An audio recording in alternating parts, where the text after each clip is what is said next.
Brought to you by DK Audio.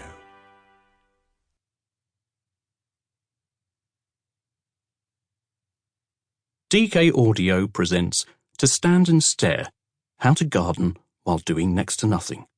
Written and read by Andrew Timothy O'Brien. To Bill, who preferred to do his staring while sitting on my foot. A garden of intention. Let's get one thing straight. Your garden will get along quite well without you. It just won't be your garden. It will be that piece of land where once a garden was, and there's no tragedy in that. Every square inch of our planet's surface is trying to get back to a state where it feels at ease with itself, a way of being from which forestry and agriculture, road building, town planning, and yes, even gardening continually strive to hold it back. This is not whimsy. This is science. I can see it happening in my lawn, in my flower beds and borders, and particularly in the more forgotten corners of the garden where plants I don't remember inviting in make themselves at home, sinking roots deep down into the soil while reaching ever skyward to gather in the sun's largesse. I plant roses and peonies, giant scabious and salvias, hardy geraniums and bold, bright geums. I water and feed them, stake them against wind and rain, deadhead and chop them to prolong the floral show. And as I labour, unseen by me, someone else plants nettle and cleaver, herb robert and wood avens, wild strawberry and creeping buttercup, foxglove, dandelion, forget-me-not and dock. Each will grow, flower, and set seed, and all of this while asking nothing of the human gardener. Ash tree seedlings will appear suddenly as if from nowhere. Now 6 inches, now 6 feet.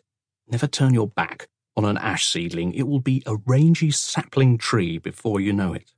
Blackberries reach out to snag me across paths, defying summer drought to grow surely a foot a day with no need for the watering can, without which my sweet peas would transform as I watch into a crackling tapestry, warp of dried raffia, weft of crinkled biscuit.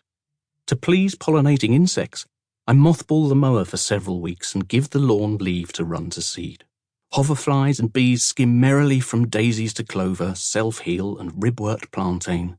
Blackthorn seizes the opportunity to rouse questing roots sent outward on previous excursions from the boundary hedge, and diminutive sloe bushes shoot upward through the turf. Bramble primocanes, having reached the peak of their trajectory, arch and plummet, taking root where they touch the ground. My garden wants to be a woodland, and seemingly the only thing in its way is me. A garden is created out of intention and held in that state by force of will. It involves partnership and compromise, a coming together of human and nature. It can be a beautiful relationship, or one fraught with frustration on both sides. En route to woodland lies scrub, that place of scrappy, shrubby growth, not quite meadow nor yet quite forest, where tussocky grasses and wildflowers exist in a jittery kind of half-truce with thistle and gorse, bramble and briar. This is a temporal as well as a physical reality for the land out of which my garden is carved, within the biome of the temperate deciduous forest, and one of its cardinal agents of change seems to be compost.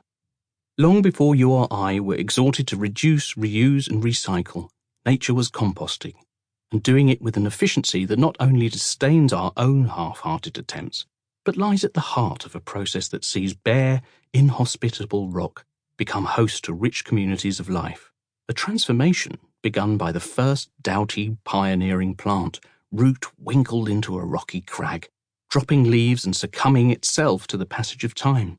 Environmental enzymes and microscopic organisms breaking down vegetative tissue, the parts combining with minerals weathered from base rock to form a scanty soil just sufficiently rich to encourage tentative communities of slightly greater diversity. And so it builds, from cold stone to grassland, from grassland to scrub, from scrubland to forest. Every gardener has a little misplaced bravado in. Sample complete. Ready to continue?